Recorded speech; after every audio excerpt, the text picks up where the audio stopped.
একজন হেঁটে এলেন, ক্যামেরা ধরলেন, দুটো ছেলে শুয়েছিলেন, তাদের মুখ ঢেকে দিয়ে ক্যামলুক দেখিয়ে হাত পা ছুঁড়ে শুয়ে পড়লো। কি করে হবে? একজন হাত পা ছুঁড়ে শুতে গিয়ে আরো দুজনের ছবি তোলা ডিস্টার্ব করছে।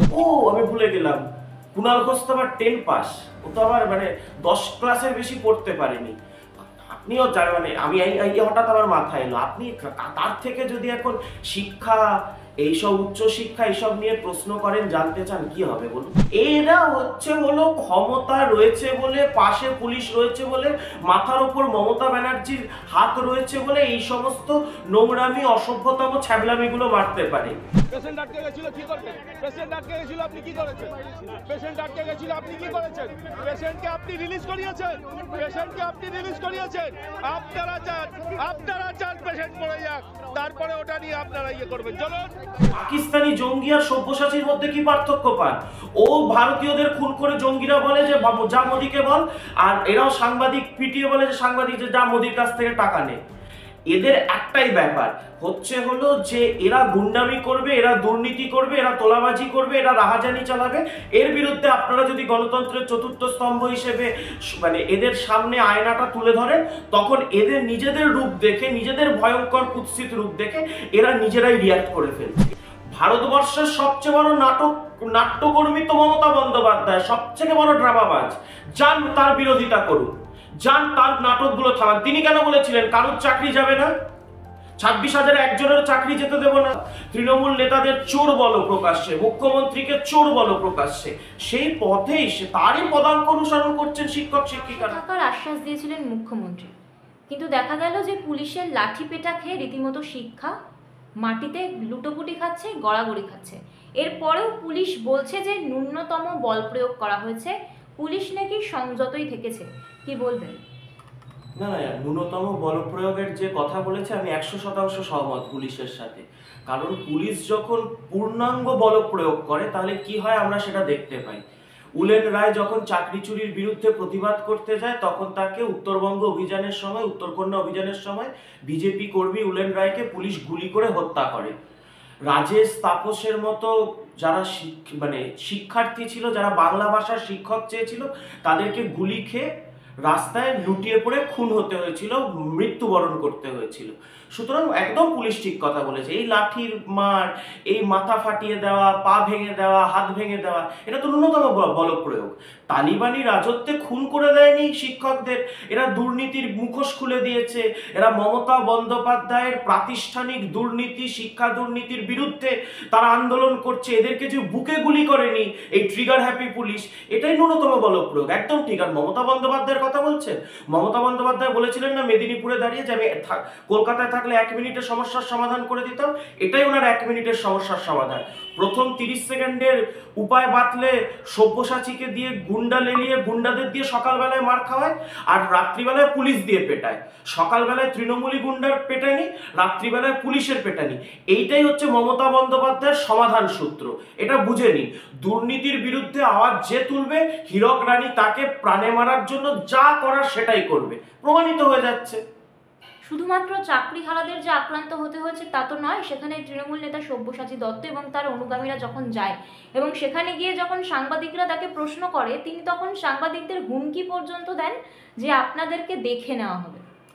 তো আপনি আর কি প্রত্যাশা করেছেন এই তৃণমূলের থেকে? এই তো 4 পয়সার একটা ফুটো মস্তান।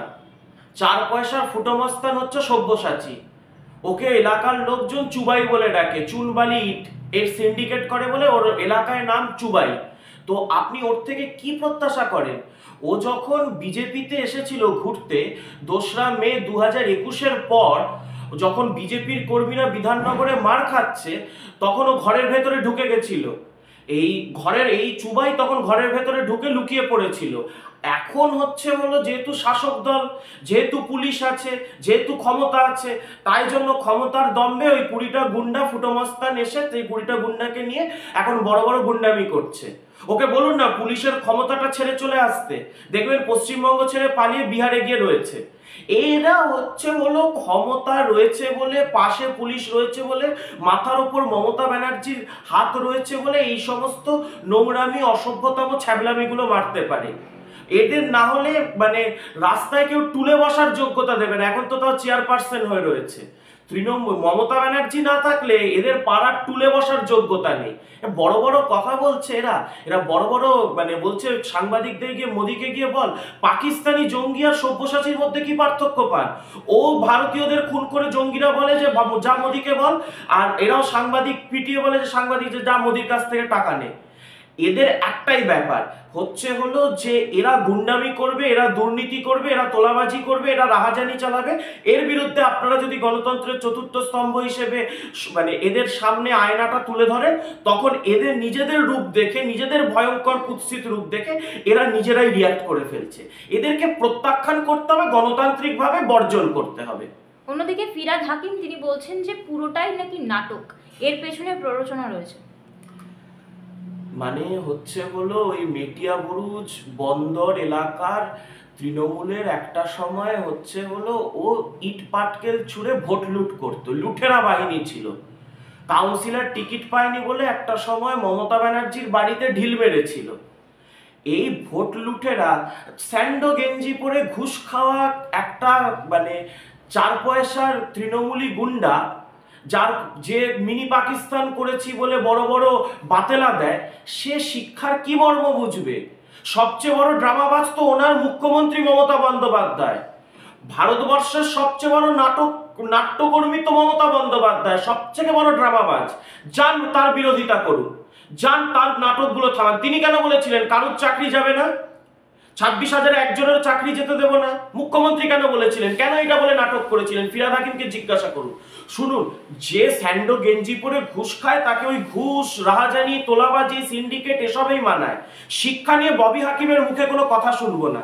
শিক্ষা, শিক্ষকদের জীবন, এতগুলো হাজার হাজার মানুষের জীবন জীবিকা, তাদের পরিবারের অন্নসংস্থান, এইসব নিয়ে ওই তোলাবাজি করে আর ক্ষমতায় থেকে ঘুষ খেয়ে যার সংসার চলে, সেই ফিরহাদ হাকিমের থেকে শিক্ষকরা জ্ঞান শুনবে না।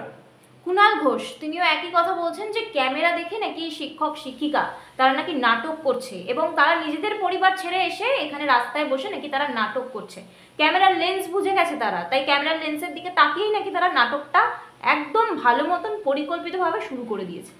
কারণ শিক্ষক শিক্ষিকাদের অনুপ্রেরণা তো কুণাল ঘোষ। কুণাল ঘোষ তো প্রথম সেই প্রতিবাদী চরিত্র যে ক্যামেরার লেন্স দেখে মমতা ব্যানার্জি সারদার বেনিফিশিয়ারি, তৃণমূল চোর, তৃণমূল সারদার চোর। এ তো ক্যামেরার লেন্সের সামনে পুলিশি মানে হলো অত্যাচারের সম্মুখীন হয়ে তো প্রথম উনি পথ দেখিয়েছিলেন যে ক্যামেরার লেন্সের সামনে প্রতিবাদ করো, তৃণমূলের মুখোশ খুলে দাও, তৃণমূল নেতাদের চোর বলো প্রকাশ্যে, মুখ্যমন্ত্রীকে চোর বলো প্রকাশ্যে। সেই পথেই তারই পদাঙ্ক অনুসরণ করছেন শিক্ষক শিক্ষিকারা। আমরা গোটা পশ্চিমবঙ্গবাসী কুণাল ঘোষের অনুগামী। আমরাই বলছি কুণাল ঘোষ পথ দেখিয়েছিল, সারদার চোর মমতা ব্যানার্জি, সারদার বেনিফিশিয়ারি মমতা ব্যানার্জি। আমরা তাই এখনো বলছি যে যাবতীয় যত দুর্নীতির মাথা মমতা ব্যানার্জি। এই যে প্রাতিষ্ঠানিক শিক্ষা দুর্নীতি, এটাও নিয়ন্ত্রণ করেছেন এবং পরিচালিত করেছেন মমতা ব্যানার্জি। শিক্ষকরাও সেই কথা বলছে। তো আমি একটা কথা বুঝতে পারি, কুণাল ঘোষ এটা কোথায় বলেছেন? পর্দার আড়ালে থেকে বলেছেন? উনিও তো লেন্সের সামনে এসে শিক্ষকদের আক্রমণ করছে। আপনারা প্রকাশ্য দিবালোকে চাকরিগুলোকে আলু পটলের মতো বাজার দরে লাখ লাখ টাকায় বিক্রি করবেন, আর তার বিরুদ্ধে প্রতিবাদ করা যদি নাটক হয়ে থাকে, তাহলে আপনারা যারা নাটক বলছেন তারা শুধু তৃণমূল নন, তারা তৃণমূল পরিচয়টা ছেড়ে পাশে ব্র্যাকেটে লিখুন অমানুষ। আপনারা মানুষ পরিচয় দেওয়ার যোগ্য নন। আপনাদের ঘরের সন্তান, আপনাদের ঘরের আমি ভুলে গেলাম, কুণাল ঘোষ তো আবার 10 পাস, ও তো আবার মানে 10 ক্লাসের বেশি পড়তে পারেনি। আপনিও জানেন, মানে আমি এই হঠাৎ আমার মাথায় এলো, আপনি তার থেকে যদি এখন শিক্ষা, এইসব উচ্চ শিক্ষা এইসব নিয়ে প্রশ্ন করেন, জানতে চান, কি হবে বলুন? তো এদের থেকে তো এটাই প্রত্যাশিত। ববি, কুণাল এরা কি বলবে? এরা চোরেদের হয়ে গুণ গাইবে। ডাক্তার থেকে ছাত্র, শিক্ষক, এমনকি সাধারণ মানুষ প্রত্যেকেই এখন রাস্তায়। এভাবেই অধিকার আদায় করতে হবে, কিন্তু তারপরেও জুটছে লাঠিপেটা। অধিকার আসছে না, কিন্তু লাঠিপেটাই জুটছে কপালে। এই সরকার কি সাধারণ মানুষ থেকে শুরু করে ডাক্তার, ছাত্র, শিক্ষক প্রত্যেককেই পথে বসালো? যারা তৃণমূলকে ভোট দেন, তৃণমূলকে সমর্থন করেন, আমি তাদের কাছে প্রশ্নটা করছি। আপনার ঘরের ছেলে মেয়ে পড়তে যায় শিক্ষকদের কাছে, যার পাটা রক্তাক্ত করেছে এই তৃণমূল, সেই রক্তাক্ত পায়ে প্রণাম করে 5ই সেপ্টেম্বর শিক্ষক দিবসের দিন বা গুরু পূর্ণিমার দিন এরা আশীর্বাদ নেয়। আপনি এর পরেও তৃণমূলকে সমর্থন করবেন? আপনার শরীর খারাপ হলে, রোগ জ্বর জ্বালা হলে আপনি যে চিকিৎসকের কাছে যান, সেই চিকিৎসককে খুন ধর্ষণে অভিযুক্ত এই তৃণমূল। এর পরেও কি এই তৃণমূল যা যা রাহাজানি করছে, যা অত্যাচার করছে, ওরা অমানুষ, ওরা প্রাতিষ্ঠানিকভাবে অমানুষ।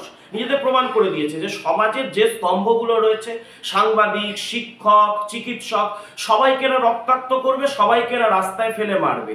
এরপর যে মানুষরা আগামী বিধানসভা নির্বাচনে তৃণমূলকে ভোট দেবেন, তারা নিজের বাড়ির ছেলে মেয়ের কথা ভাববেন তো একবারও?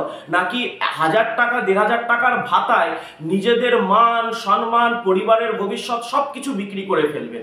প্রশ্নটা শুধুমাত্র বাংলার মানুষের জন্য রয়েছে, যারা এখনো তৃণমূলকে এত কিছু দেখার পরেও, মানে রবীন্দ্রনাথ, নজরুল, বিবেকানন্দ, বিদ্যাসাগরের বাংলায় যারা এর পরেও তৃণমূলকে ভোট দিচ্ছেন, সমর্থন করছেন, তাদের বিবেকের কাছে এই প্রশ্ন যে আর কবে আপনারা নিজের বাঙালি সত্তার মেনে নিজেরা এর বিরুদ্ধে প্রতিবাদে সরব হবেন।